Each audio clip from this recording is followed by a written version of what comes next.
Hello and welcome to episode 1295 of The Sleeper and the Bust. It's Friday, May 10th. I'm your host, Paul Sporer, joined this morning by Justin Mason. Justin, good morning, good sir. Good morning. How you doing? Hanging in there, up early. Obviously, you're up earlier, getting ready for a trip, getting excited, but yeah, ready to talk some two steps. Did you see, by the way, Mason Miller drawing trade interest? Obviously, I mean, people would want him. Do you think there's any world where they trade him? I mean, if you could get like a huge haul because he's got Mm-hmm. so much, he's not even ARB eligible for a while. No. Um, Making league min probably the next 2 years. yeah, so like if you could get a haul, why wouldn't you? Let's Considering go. Mason Miller's injury history, like I Yeah, mean, if I'm the A's, like I know like the A's are like, rebuilding and that he could be a part of that rebuild. He could also be, out for the next 18 months. let's go You the know, easy route. Let's talk Baltimore, right? Because they've always got Mhm. so much talent. They could use more pitching. Like that's the only place they could really use help. Their hitting's amazing. What would you take from them to get it done? I mean, probably like Connor Norby and maybe another prospect like that, plus some lower end guys. Like, Try to go big and get like 4 or 5 guys, or try to push higher on who the main guy is. yeah, I mean, part of me is 'Cause- like, well, want go get Kobe Mayo. yeah, Um, because if you can get like kind of a game-changing potential hitter, mhm. regardless of Miller's upside, especially as a reliever, the hitter's got to have higher upside. So I don't know. It seems crazy to trade him, but like it seems worth entertaining at the same time. I can really see both ends of it, and I just saw that on MLB Trade Rumors this morning. And like I said, it makes sense that they're interested. Teams are interested, but I will be surprised how much Oakland entertains it. And Yeah, I obviously, mean, Baltimore wouldn't be the only team, and any contender should but be Baltimore interested. seems like the team like that would make the most sense, And it could right? just Like, be like Kimbrel's been bumpy. It could just make so much sense. I mean, uh, they've got so many guys Yeah, in. Kerstead. I think Kerstead would have to be on the table, Oh, yeah, I think that's perfect. Like right? Kerstead and Orby and maybe a couple lower end guys. I mean, they got guys lower end that we haven't even started really talking about yet, like Enrique Bradford Jr., Yeah. who could, backfill trading a big outfielder. So, I mean, they should be the team that's on the phone with it because I think they could make another deal like the Burns one where they make the move and it doesn't really sting them, Hmm. and yet Oakland still feels good about it. Yeah. I could totally see that. So And we'll see if if I'm anything comes open, of it. I would do it. Like, I I think mean, you gotta entertain it. like I'd be really open to With it. Mason Miller, like he's like what thrown 40 innings max in a season since Yeah, because of injuries and stuff. Like, it's a matter of time before he gets hurt again. So why not just try to cash in on that now? certainly seems like it. He's got a negative FIP. That's That insane. always cracks me up. Negative 0.14, 110 ERA, 0.67 WHIP. 33 Ks and 16 innings. He's been masterful and already has 8 saves too. Maybe I should have taken him as my second closer. I didn't think he'd get 8 saves all year, but he's I been didn't think incredible, Oakland would get 8 saves all year. right? Then that means they have to win 8 games. So But they're okay. As the bad teams go, they're okay. In fact, they're actually treading around 500. Well, they yeah. lost a couple recently, so they're right back to 18 and 21. But they were one game under the other day, so we'll see. It could certainly be really intriguing if they make that move. But we got You, two you, steps. Go ahead. I was gonna say something random that made me laugh the other day that I was Yes. just reminded of. Like, has nothing to do with what we're talking about, but you ever like when you're going through Fangraphs, you got to type in a name and like another name pops up from like an old school player, and you're like, "Who the Oh, heck is that?" absolutely. There is someone on the site whose name is Anders. That's it. That's it, Anders. Well, his first name is unknown in Unknown parentheses, Anders. I see. Like I was How did typing in Anderson, Anderson? Okay, yeah, I was like, how'd you get and there? Okay, that makes sense. because I was looking at Tyler Anderson, and I just saw Anders, and I'm like, all right, well, this is the rabbit hole I'm going down. 2 plate appearances in 1940 as all that's on his Fangraphs page. But I just love that we have like random flip pages like that. That is amazing. By the way, I searched unknown Anders Mm-hmm. in Baseball Reference. Guess who's? I mean, obviously, it's you have to guess amongst every baseball player. It pulled up a player's page, Mm-hmm. player who played in the 2000s. Garrett Who? Anderson. No, it's not an Oh, Anderson, so don't think okay. of the name. You'll never guess it, but No. it was Phil Umber. Oh, oh God. Maybe because I put Perfect, unknown. perfect game, Phil Umber. Perfect game, Phil freaking Umber, dude. When I Phil put Umber in, was on my AL only team when he threw that perfect game. that's crazy. How Um, much of the damage did you take after it? Because the I funniest thing about that, Yeah, I still didn't win the league. Yeah. yeah, is you can't quite readily identify which season he threw it in because most people would gravitate toward 2011 because he had a 3.75 ERA and a 112, 118 WHIP. It's the following season when he had a 6.44 Yeah. ERA and I'm sure I ate all 154 of that. WHIP. Yeah. Hard not to. You know, guy Yeah. throws perfecto second game of the year. You want to try to be in there. Immediately gives up 9 the next game. By the way, Yeah. like immediately pissed it away. So that's pretty interesting. But yeah, unknown Anders. I got to get an unknown Anders jersey. What team did he play for with those 2 plate appearances? It says NE. I don't know if Cool. that is that New England. I don't know if Sure. that's I I honestly have have no idea. no clue. But The old if New you England team. if you have a favorite Fangraphs page that is random, uh, hit me up Let us on know. Twitter. Yeah, Yeah, yeah, definitely intrigued by that. at Sporer, Justin Mason FWFB. Like, hit us up and like tell us your favorite unknown Anders page. Because I do that all the time. I see Or if something, you I'm have an like, wait a unknown minute. Anders story, If like, you know, you know Anders, if he's not yeah, unknown to you, and you can tell if us of he's like your any great grandfather, like, what is you his know, handedness and his first Mhm. name, where you could really blow the case open. All right, we got 2 starts to talk about. It looks like I think just eyeballing last week's list versus this week's. I think it's a smaller list. Actually, I don't know. Might be the same amount of names. Who knows? There were plenty of good guys going that didn't make the list because there's no need to put them on if they're studs. You know, Jordan Montgomery, Ray Lowe. I did not necessarily think on May 10th we'd be is saying this Reynaldo Lopez is good is enough this to like wear.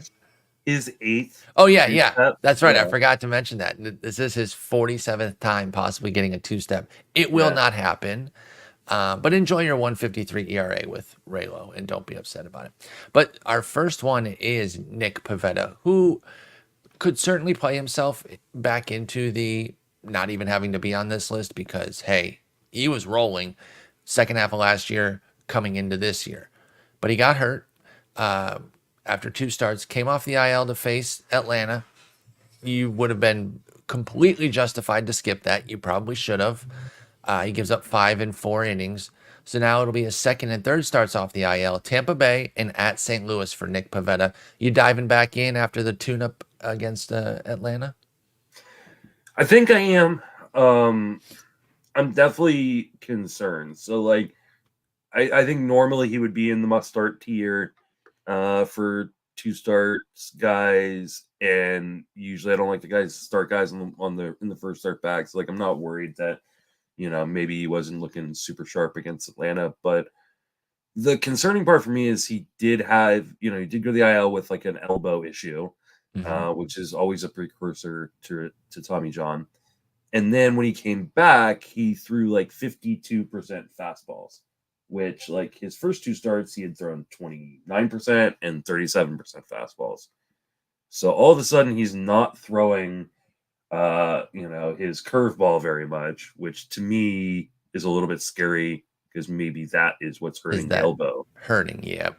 And is he Yep, yep, going to be yep. as effective if he is going to rely on his fastball over 50% of the time? So I don't think these matchups are good enough or bad enough that you want to avoid them. So I think you probably are starting him, but I am a little tentative, and I actually wouldn't mind like selling high if someone's like, "Oh, I'll buy Nick Pivetta If or selling you've low. maybe developed some pitching depth in the interim when he was Yeah. hurt, maybe that's what you could look at then and say, you know what, I'm open to trading him, and then some people could be interested. Boom, there you go. I could certainly see that. I think that makes some sense with Nick Pavetta. If I got him, I think I'm getting him back in though. Tampa Bay, St. Louis, like you Yeah. said, those are not super scary matchups. Kind Tampa of want Bay to has see where he's not at. looked great this year. No, St. Louis has looked awful this year. Like I don't know how you avoid it, but there is something very scary for me on this one. I think that's fair. I understand it. I think you gotta get him in there though. Mm-hmm. All right, next one we go to is Graham Ashcraft. Now, this one's kind of tough. One of the things we talk about with Ashcraft and any red that we're nervous about is their home park, of course. He gets to avoid that, but he's headed west to Arizona and the Dodgers. And I'm going to imagine that the Dodgers' presence alone is Yeah. enough to dissuade you. But where are you at on Ashcraft? We can maybe do a temperature check on him then if you're not starting him this week. 386 ERA, 134 whip, 32 Ks in 39 and two thirds with a 3-2 record. So got 3 wins. Again, sounds like you're out with the Dodgers being on the docket, but what's up with Ashcraft of late? He does have two quality starts in his last three, and then 5 innings, 3 runs in the third of those three. So what's up with Ashcraft? The problem with Ashcraft is you never really know what's up with Ashcraft. Like day to day, like he's just or start to start, he's one of those guys that like he come out there and just blow you away. We saw him do it against the White Sox, 8 strikeouts and 5 2/3. And then he'll do what he did last time against Arizona, which, with 5 innings, gave up 3 runs, but only struck out 2, walked 3. So he beat up your whip and didn't give you any strikeouts. So uh he is the off-brand version of Jordan Hicks, I guess. Which is like, hey, like sometimes you're like, oh look, I got some strikeouts, and then sometimes you're like, oh look, he allowed 95% zone contact and I got beat around. So there's no way I'm starting against the Dodgers. I just feel like that's way too scary a start. And Arizona's no slouch either. So Would you start the Arizona start in a one-off where you don't have to take the 2 start from Graham Ashcraft? I don't think I would. I just think that you could probably find, like, even in a 15, you can probably find a better matchup for a 1-start week. Makes sense. Yeah, I think I would probably kind of try to avoid that. Okay. Yeah, I'm totally fine with that. Yeah, Graham Ashcraft is kind of an up and down, tough to figure, kind of frustrates me. I'm not interested in the headache, so I kind of pass with him as well. I didn't expect to put this guy on the list, but I think there might be a little bit of a talk here for shallower Yeah. leagues. I got Tanner Bybee in 15s. He's an automatic. We're still in the automatic phase, for me at least, where I'm not really buckling. But my dude plays down to his competition. His worst outings this year for Bybee are against terrible teams. The opener in Oakland, home to the White Sox in his third start. And then LA Angels and Detroit his last 2 times out, 10 earned in 9 innings. What the hell is this dude's problem? Then he goes to Atlanta, 7 scoreless. At Boston, 5 innings, 1 run. At Minnesota, 5 1/3, 1 run. Boston, Minnesota offenses aren't off the charts, but they're certainly better than Oakland, Chicago, Angels, and Detroit. So what's the deal with Tanner Bybee? We can do another Seinfeld bit today. What's his problem? Are you starting him in shallower leagues right now? You still holding him too, by the way? I mean, I love Tanner Bybee, so it's like really hard for me to say like I would drop him Okay, yeah. in any league, but I mean, I think he honestly is just living the zone a little bit too much. And maybe he just got away with it last year. Not that he's like in the zone like a ton, like it's a really right around league average. It's up maybe 0.5% this year, which I'm not super worried about, especially on a small sample. Yeah. Even though like the small, it takes a much smaller percentage of zone percentage to like make a big difference. than it would for other things. But Mm-hmm. like, I don't know, he's got a 403 FIP. I don't want to use XFIP here because I don't want to normalize the home run rate, because the home run rate is part of the problem. But he's just not getting guys to chase him out of the zone quite as much. And I think that's because he's living in the zone a little bit too much. So I'd like to see him use that like really, really good control to either work the edges of the zone a little bit more or get guys to come out of it. But like, I'm not overly worried at this point.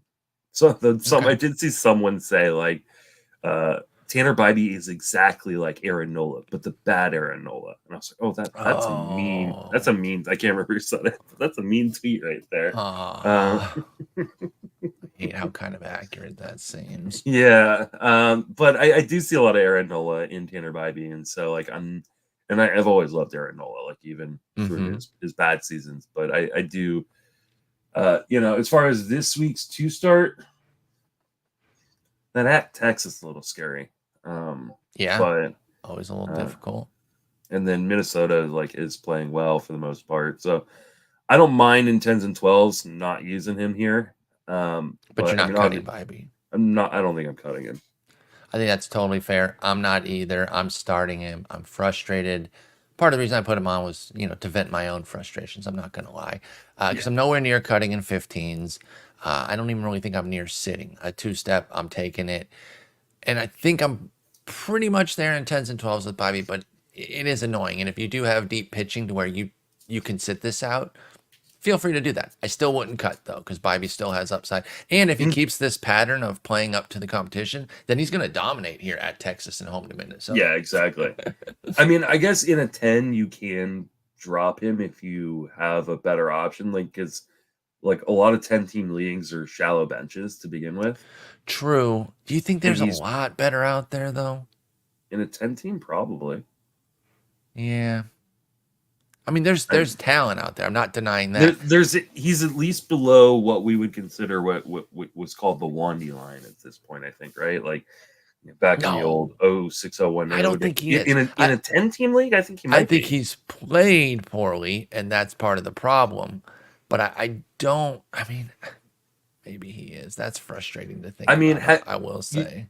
You're talking about 90 total pitchers being rostered or at least started. You take off, let's say, 30% of that for relievers that might be started. So now you're down to 60 starting pitchers, and 20 of those are guys you're streaming in and out that are below what we consider the Wandy line. So we need to come up with a new Wandy line. True, because a lot of people listening probably don't even know who the hell Wandy is. Yeah. But so is he a top 40 starter right now? Because in a 10-team league, I think probably after top 40, that is probably. I'm not saying you should cut him, but I'm saying he is cuttable in order to stream. Yeah. I would just hang on still. I would nervous. I also don't want to think of it from a 15 team. No, that's fair. I get it. And listen, one of the things with these rookies from last year is they don't have an extensive track record. 142 innings last year from Tanner Bybee does not mean that he is a rock solid, can't mess with him, ever cut him type guy. So that's fair. I understand that. I'm sticking with him. But I understand that not everyone has to. You can have some trepidation about him and move on if you see fit. Yeah. All right. Let's continue on then and talk about Chris Flexen. Let's not. Are you sure? He's been pitching pretty well lately. He's been flexing on him, if you will. If you look, you start with that little 4-inning gem relief appearance at Philly. Since then, we got 22 innings of a 161 ERA and a sub-1 whip for Chris Flexen, a .81 whip. Is that doing anything for you? He smoked Tampa Bay, solid against Minnesota, smoked Tampa Bay again. relief appearance in Philly. Is there anything there for Chris Flexen in the deeper leagues with Washington and at the Yankees? I mean, of these 5 appearances, 2 were against Minnesota, 2 were against Tampa Bay. Um, I I don't think there's much here. I mean, he's got a 40-91 xFIP. He's always had homer problems. I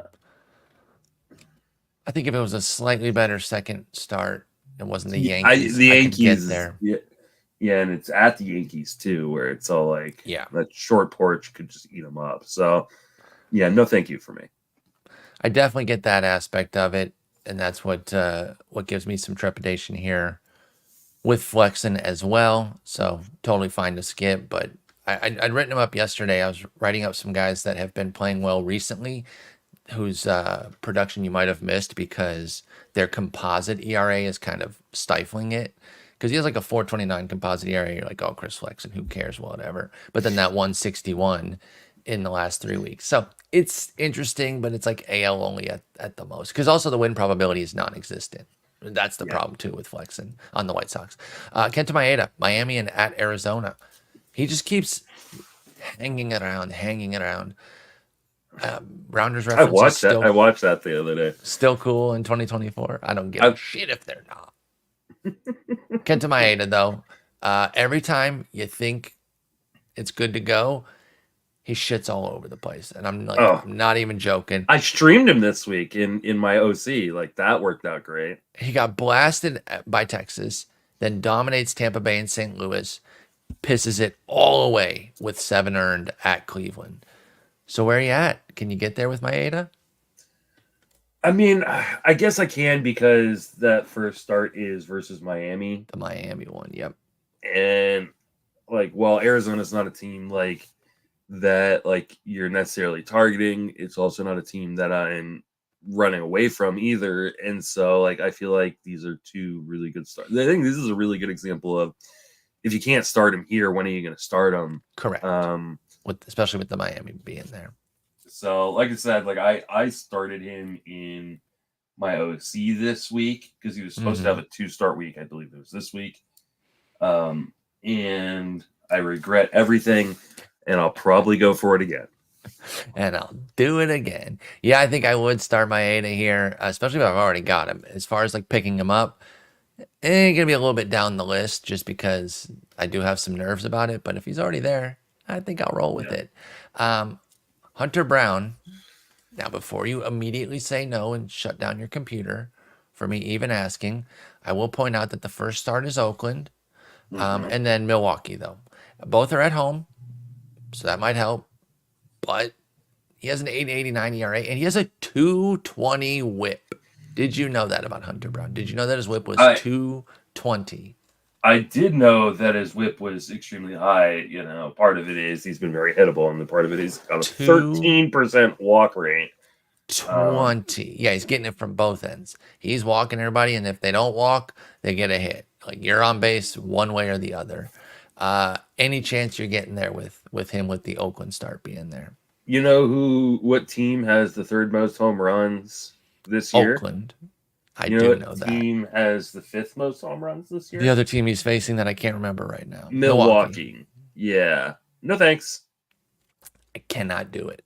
Yeah. I cannot do it. Yeah, Hunter Brown right now. It feels so weird to like say like, yeah, oh no. Because I mean, it's not. I mean, coming into the season, I thought Milwaukee was going to be bad, and I really thought that Oakland was going to be bad. And so, if you would ask me this, like, hey, at any point, are you going to be afraid to start Hunter Brown versus Oakland and Milwaukee? I would have thought you were crazy. We also liked Hunter Brown coming in, so it's like the triple whammy there of thinking both those teams were going to be bad and that he would be good. And it's literally, well, not the direct opposite. Oakland isn't good, but they're mediocre bad. Milwaukee's legit good, and Brown is painfully awful. So yeah, we're not want to start. I'm not holding him anywhere anymore. I tried. I would have dropped him weeks ago. Well, yeah, I would have too. But like, if you had been holding on because there was a few glimmers there, there's gonna be somebody that picks him up for this 2-start. Let him. Goes, oh look, set Oakland. The trap. Yeah. Set the trap. Let them do that. Yeah, the Atlanta start, I think, kind of maybe kept some people intrigued if they kept him on the bench. Like, I don't think anybody started him against Atlanta, but if they kept Hunter Brown after the KC 9 bomb, they Yeah. saw 6 innings, 2 runs against Atlanta. Oh, okay, I'm back in maybe. Washington, 4 innings, 3 runs. Cleveland, 5 1/3, 6. Seattle, 4 1/3, 2.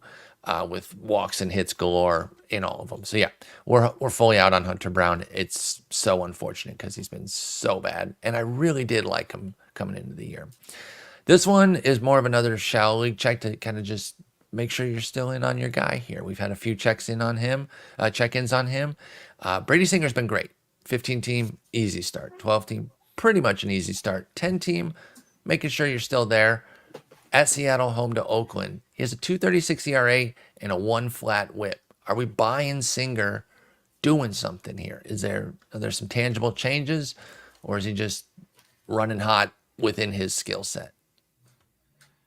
Oh man, God, like this totally just like he Charlie Browns me like all the time, and Yeah. And that's what the 2022 breakout was. It was like yeah, the best of what his skill set delivers, not a step forward, which is a key difference because and I feel he's like that's what still, this is right now. Like, it's what it seems like. That's why I was curious if you'd seen anything differently. no, no, he's still throwing the fastball like 50 to 60% of the time. Like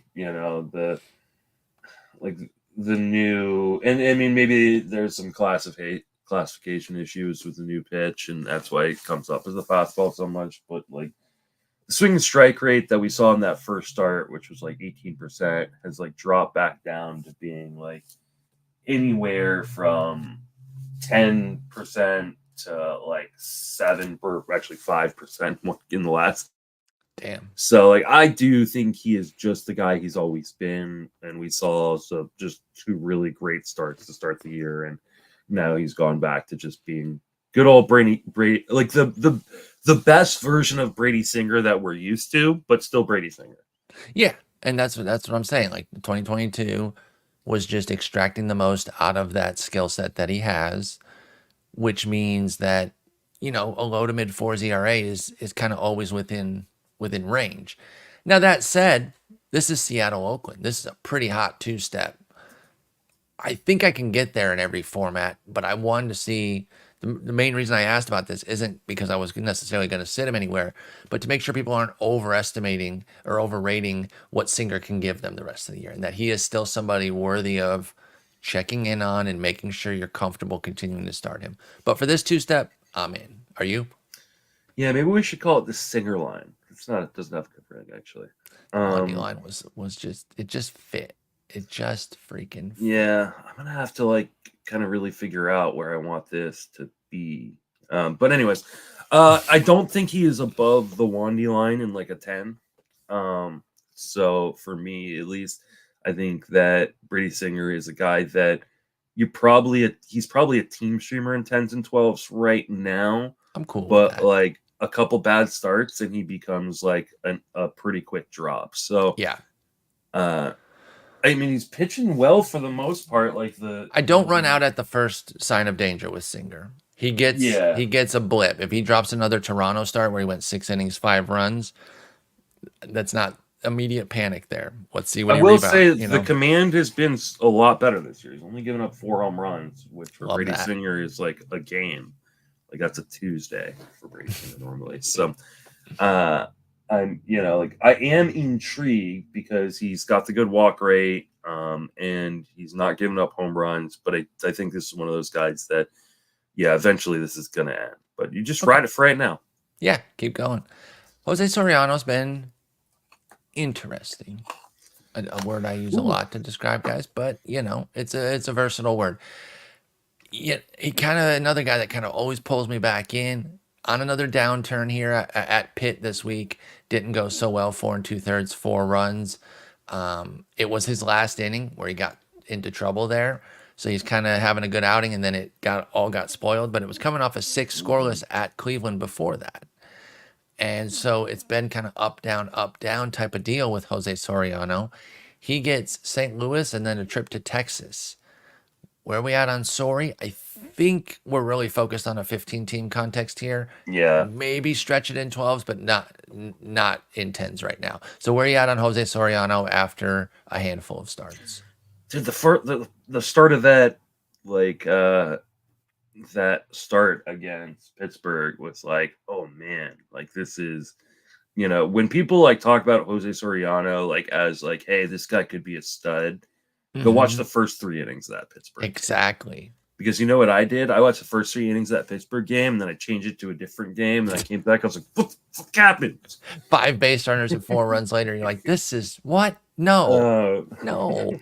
I was like, no, like this is awful. Why did you do this to me? But I think that's a little bit of who Jose Soriano is. Yeah. Is a guy that like it's not like a Brady Singer guy where you go, oh, start to start, there's a volatility. It's literally pitch to pitch with Jose Soriano. And so, yeah, like I just don't think you can trust him in a 10 or 12 because like you're not even like, oh, well, that was a bad start, but the next start might be pretty damn good.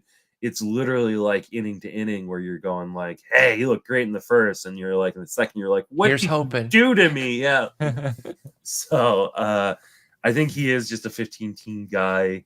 Maybe he gets it figured out at some point, but not like the Angels have a great track record with their pitchers. So I'm not like super enthused that he's going to get things figured out here.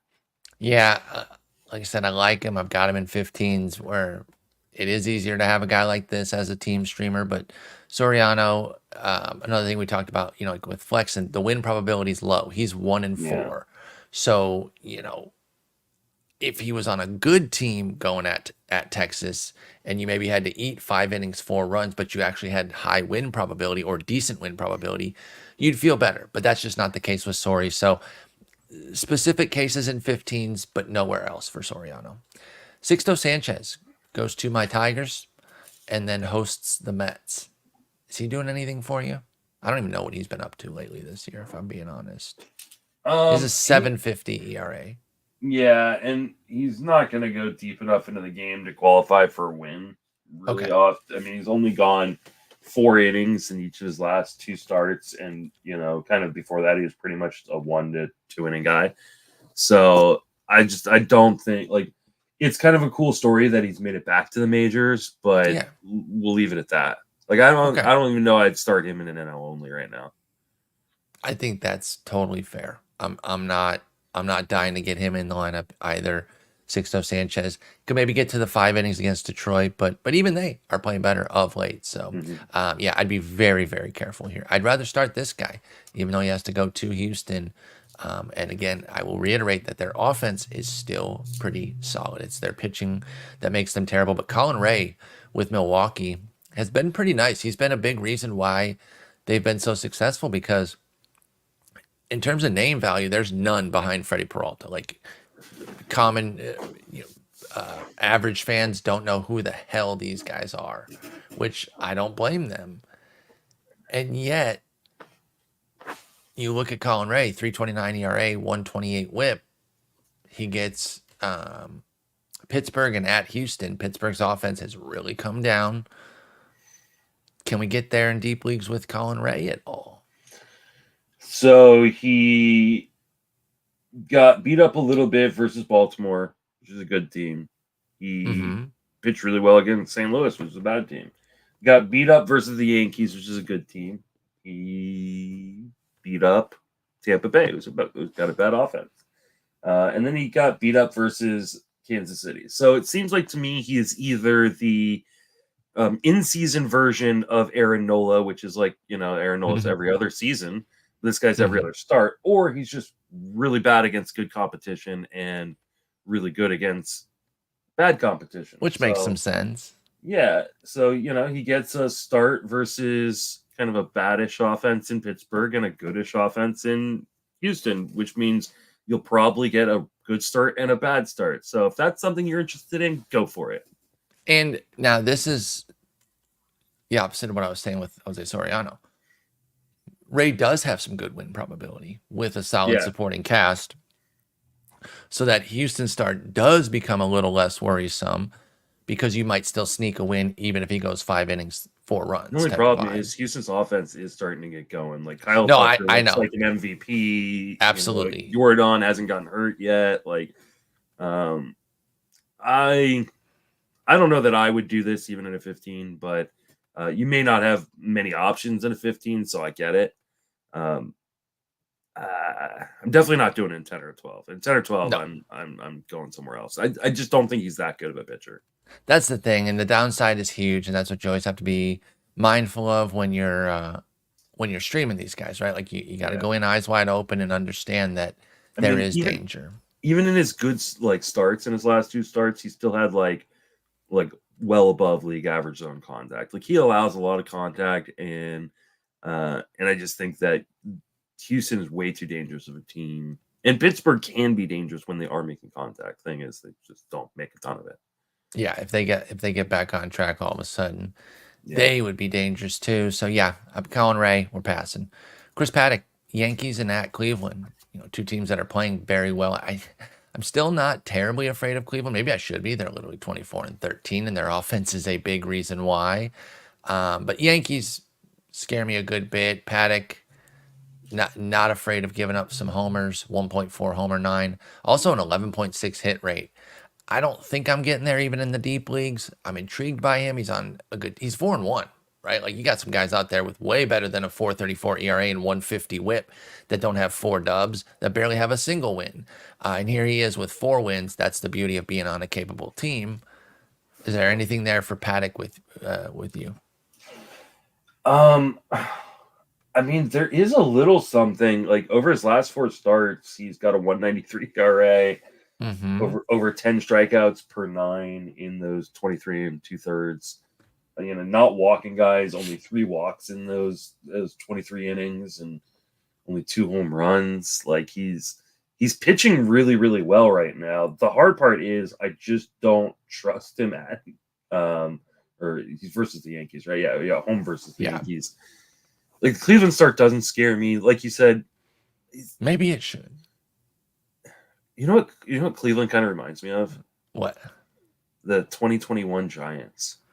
Oh my God, that's a good comp. In terms of like they're just winning a ton of games and you're never really afraid of them. Yeah, no superstars, but a really, really solid rotation with a good bullpen.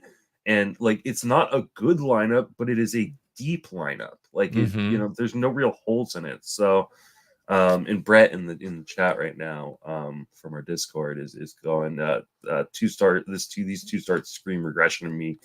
It does kind of scream a little regression. Like I feel like this could be a little bit of a Chris Paddock regression game, but in a 15, like I don't know if you're going to find better options in this. So I don't know. I mean, he's on the table for you in 15s. But that Yankee start just scares the crap out of me. Yeah, and like I said, Cleveland's no slouch either. So like I think that is it Paddock line? No, it's not a good. I respect your commitment to it. You're really trying to find it. We still have like 7 more pitchers to start. I'm going to figure out a name at some point. The Mania line? No, I don't know. Yeah, so Paddock, I think I got to kind of be backed into it in a 15 team. Like I can see it. I'm not advocating for it though. Try to get out of it. Just because I agree with Brett that this could be some regression. Sean Manaea hosts Philly and goes to Miami. Anytime you got Miami on the docket, it's intriguing. He's been, kind of up and down. Are we getting there with Sean Manaea right now? 3.31 ERA, but a 1.39 WHIP. So, I think with the at Miami probably should. Cool by me. Manaea is like, he shows moments where you're like, ooh, this is the dude that was a top prospect. And I think a lot of people, including, I think I've mentioned this before, like Doug Thorburn is like a huge Manaea guy. And yeah, I mean, there's nobody I trust more with pitching than Doug. So love Doug. Yeah, he's my dude. But the Philly one scares me a little bit here. But at least that one is at home in a park that kind of helps protect a little bit. And then you go to Miami, which is another park that helps protect a little bit. So I think in 15s, I'm doing this. for sure. And in 12s, it's on the table depending on what my other options are. Yep, I co-sign that with Mania. I like him. I'm hoping he's good. Win potential's medium. I think against these teams, it's not bad. You know, two division rivals there. He's only Against two and Miami, it's one. great. Against Miami, it's high. So you're hoping to at least clip that one and then not get super punished to where it's all erased. All the potential goodness against Miami is erased by the Philly start. And they come in Philly first, then Miami. So it's like, hopefully you don't start the week so bad that he almost can't get out of the hole at Miami. But I think he can survive Philly, and then Mania can blast Miami. So that's what we're hoping for. Yeah.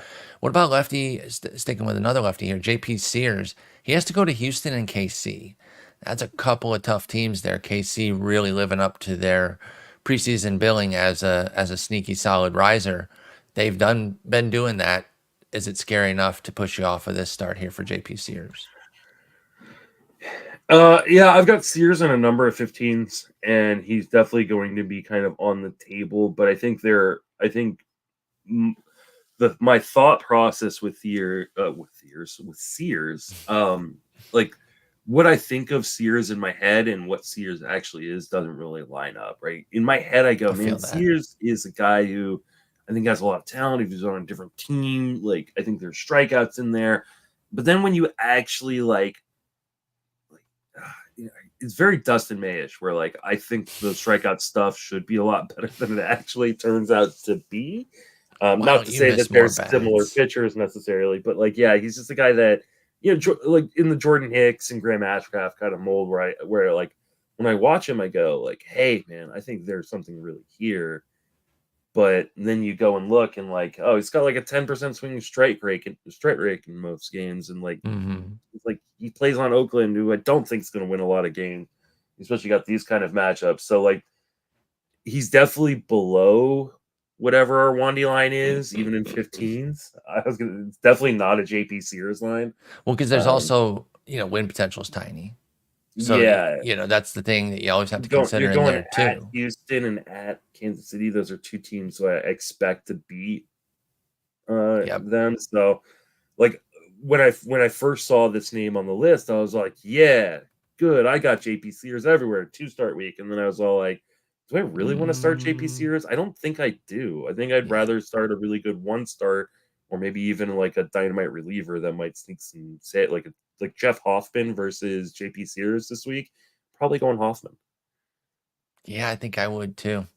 No, I get it. It's a little bit frightening. Staying with the lefty, a little bit of higher Yeah, name here. So we're he's a thinking team more two streamer in a 15. Sears. Yeah. Yeah, I think that's totally fine. This one we're going for the shower leagues because Christopher Sanchez definitely starting him in 15s. But what about 10s and 12s at the Mets and home to Washington? Where are we at on him? I came in loving him. It's been yeah, it's been okay. It hasn't been standout. Are you feeling good about where we're at with Christopher Sanchez at this point? Um, he's hanging out with Ranger Suarez a little bit too much. But There he's in not getting all the Philadelphia. goodness of what Ranger Suarez Well, is yeah. doing. Oh, it's like they traded spots, right? Like it's a Freaky Well, Friday Freaky Friday. situation. Yeah, Yeah. like Yeah. Yeah. Yeah. he's allowing like 90% zone contact, which is like, no, you have the strikeout stuff. Stop letting Ranger Suarez use it. And you use it. And the whip is high. I think he's gonna be fine. And I don't think there is a place where I wouldn't start this two-step, just because the teams are pretty darn good matchups here, with at the Mets and then home versus the Nationals. But yeah, like I'm a little concerned of like maybe he's just living in the zone too much and not getting. He doesn't look quite like the guy we saw last year, which I No, don't and know we if were this is like a exposure thing where maybe like, hey, now the league is catching up to him and he needs to readjust, or if maybe we just saw the best side of Christopher Sanchez last I week. He's mean, not bad. I love that he's keeping the ball in the park. Yeah, right. Like that has been fantastic for Sanchez. But walks are way up, more than Hmm. 2x from last year's sample, and the hit rate is up. with a 339 BABIP playing a role, which I think is part him, part, maybe some bad luck. 62% ground ball rate, more ground balls, more hits.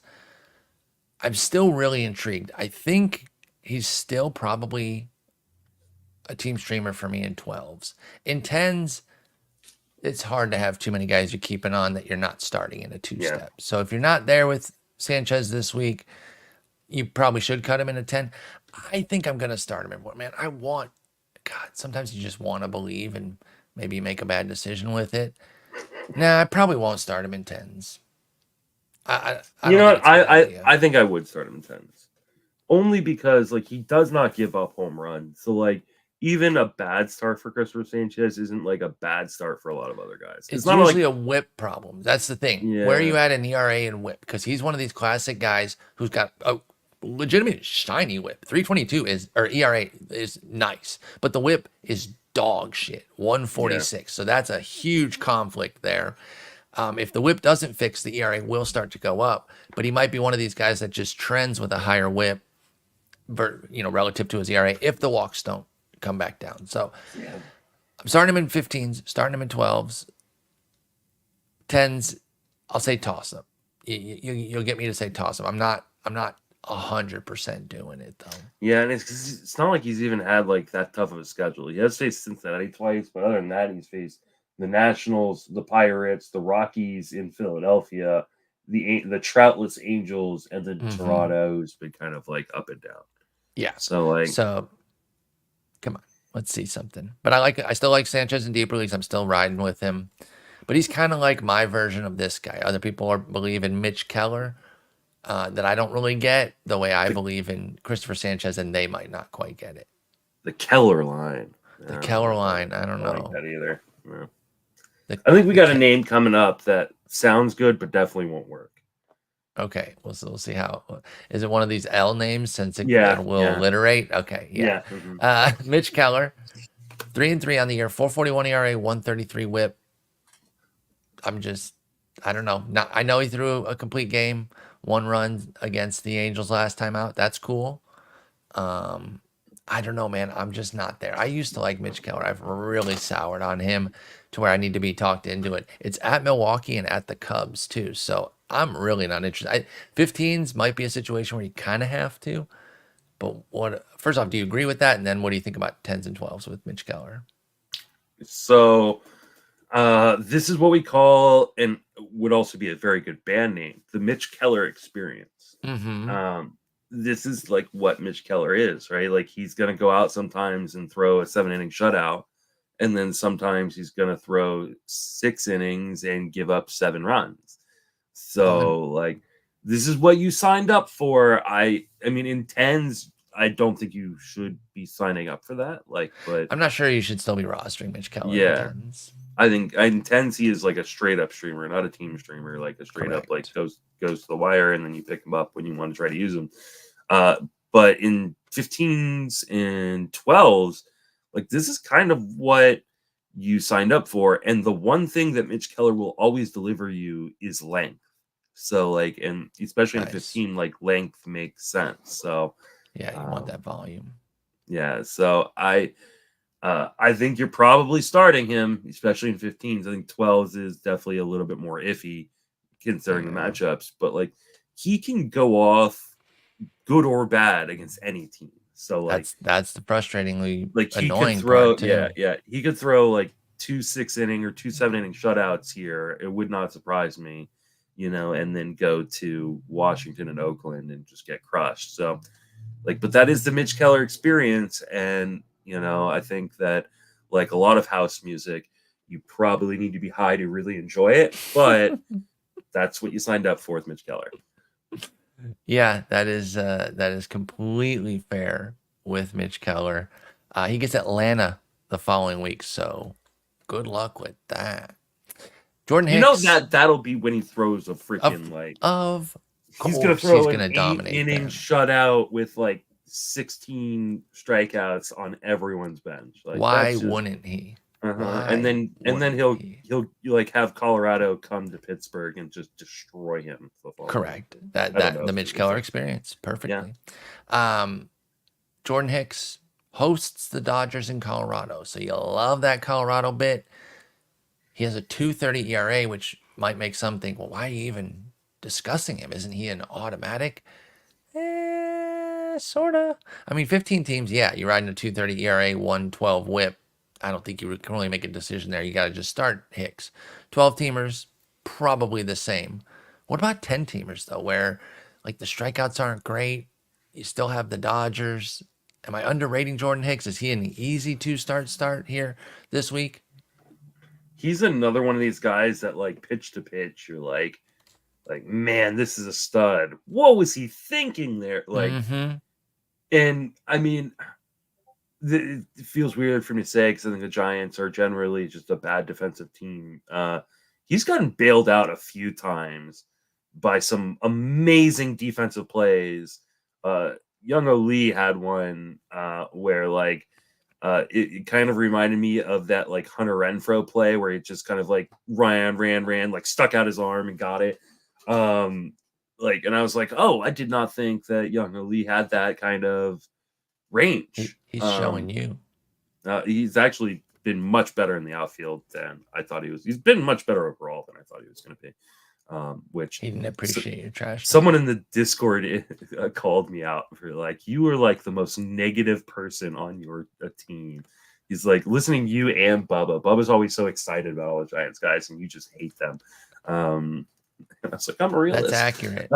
It's I know I get called a homer and stuff like that. It's just like crap on the Dodgers. But no, yeah, I'm an anti-homer for sure.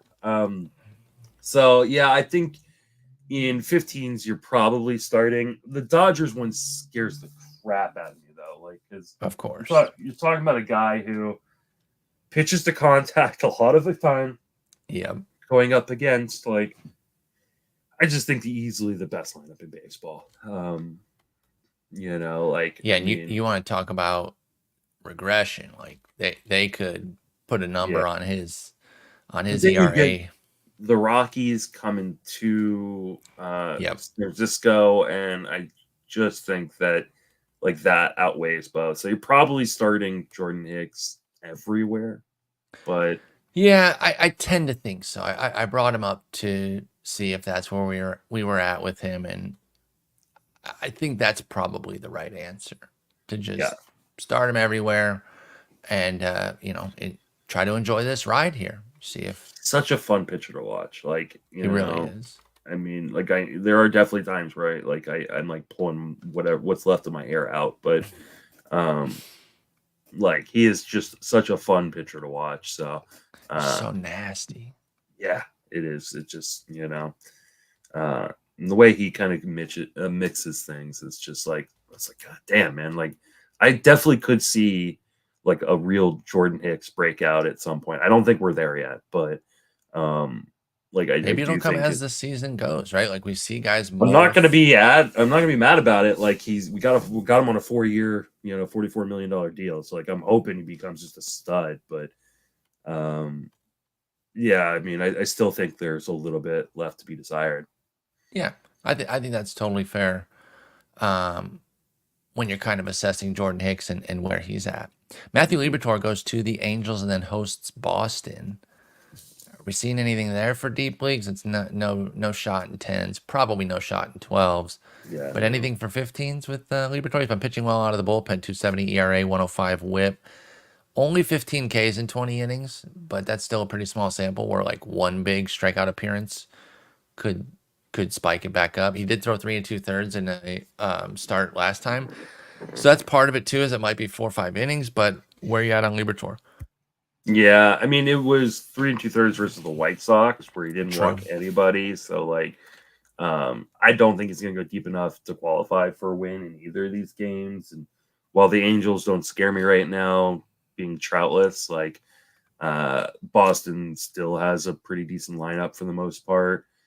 So I'm not starting this anywhere, but Liberatore line is close. It's not right, but it is close. Maybe the next guy, Lorenzen line? No, that's definitely bad. He gets Cleveland and LA at home, though, and the win probability is pretty solid because of the team he's on. Actually, I don't think he has a win this year, but, each start that you're trying to. Oh, he's 2-2. Never mind. But you're trying to assess like what are my chances of winning. It's usually pretty good. Now he just dumped one to Oakland in Oakland, 6 runs, 2 homers. Those homers that Yeah. they hit See? got him. So he's hardly infallible. But what are you doing with Lorenzen, Cleveland, and the Angels both at home? I think this is a 15-1 you're probably starting, at 10-12 you're not. I don't think Michael Lorenzen's that good of a starting pitcher, but when you get a two-step and a 15 and one of them is the Troutless Angels, like you're probably going for it. Yeah. Especially, in that kind of, home park that, again, weirdly is way better for pitchers than it used to be. I know. It's similar to Camden. It's not Yeah, quite, but it's just like yeah. I mean, it is a saying completely that different feels part, weird. but yeah, it just does seem weird to say that. Though I think it plays a little bit more neutral. I want to say that That's probably true. It's just that the old park used to really inflate yeah, it was a offense. launch. So even neutral change. So yeah, I don't think I'm starting Lorenzen in a 10 or a 12, but in a 15, I think he's probably on the table.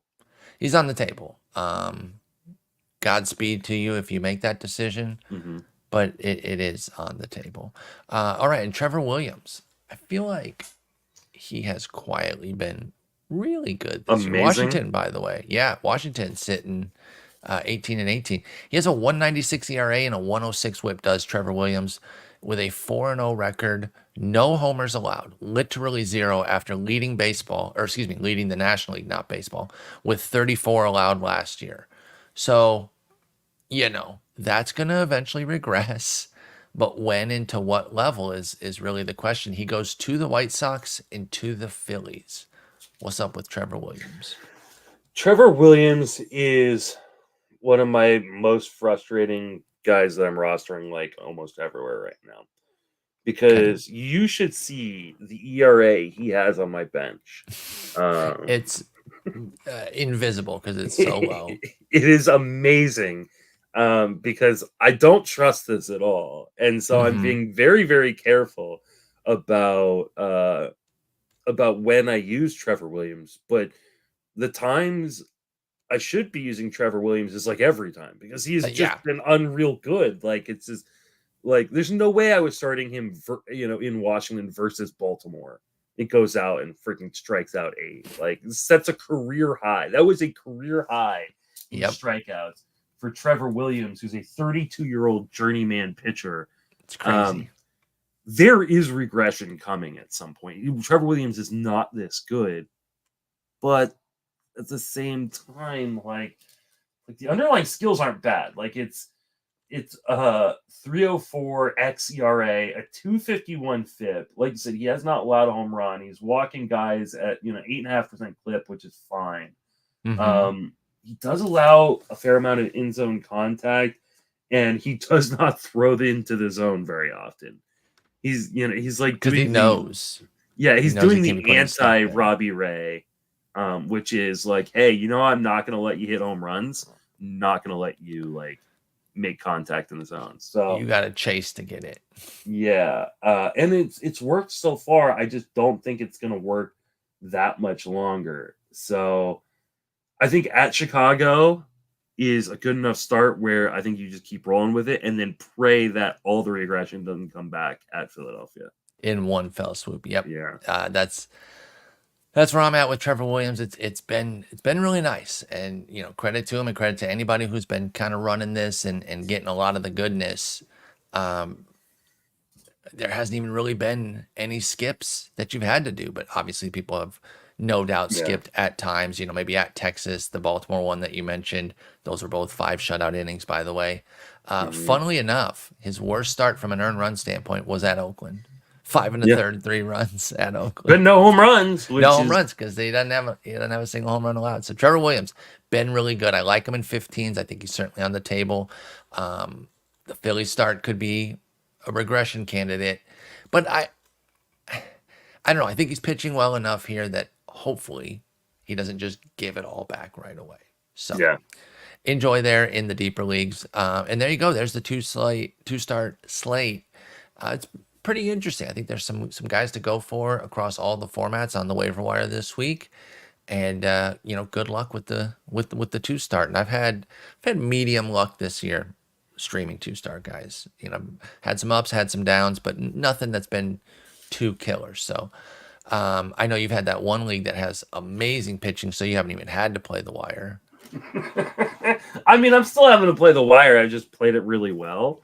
Like, like Trevor Williams is, one of those guys. Yeah. So yeah, I mean, I've got a couple leagues where my pitching is just unreal good still. Like one of my $1,500 auctions, like I've got to still have a sub-3 ERA and a 107 WHIP. Like That's such a good feeling. Like it's great to kind of start out this way because it gives me a little bit more wiggle room to play with things as the season goes on. But at the same time, it's still so early. Like my OC was one of those teams where I was like, hey, yeah, my pitching is really damn good. Let me stream a 2-step Kenta Maeda this week, and then I just get one of that just god awful. It was 2 innings and 7 earned runs or something like that. Like it was, and all of a sudden I've got a 3.8 ERA on the team. So like, yeah, like don't get me wrong, like I'm excited about teams that are doing really, really well right now, and I'm also, I'm bummed out about teams that aren't doing so well. But I think I showed you the other day where like my main event team jumped up 10.5 points in 2 days. Yep. And then it went back down 6 points. Like it's just like it's like, when do you have your pitchers going, and then you can spike up, and then standings are still settling big time, and there's still big moves. It is still early, right? Like you're starting to maybe assess where some of your needs are going to come because of where your talent's lining up and maybe some injuries, et cetera, et cetera. But it is still so early. You should not be giving up on your leagues. So I know that May wall kind of hits where it's been a month of the fire hose. Be like, this team blows. I'll take less attention. No, you can still climb out of the complete gutter. Like, oh yeah, do not give up. I believe it was Rob Silver told me once on a pod that his main event overall championship team was in 15th place, like heading into like June or July. I believe in his league, and then he won the overall. It's like we're not even close to June or July. Like, no, like there's still so much time. So stay grinding. Enjoy the weekend, Justin. I'll be in California, not quite near you, but I'll be at Dodgers. 600 miles away from me. Just a meager 600 miles. Yeah. Just come visit. Don't be a baby. But I'll be at Petco tomorrow, watching Matt Waldron against James Paxton. We kind of got the sour end of it. The two bookends there on Friday and Sunday are much better matchups, but I'm excited to see Dodgers Padres, and we'll be back on Monday, and no streams or no pods Sunday for Mother's Day. So have a good weekend. I'll talk to you on Monday. Take it easy.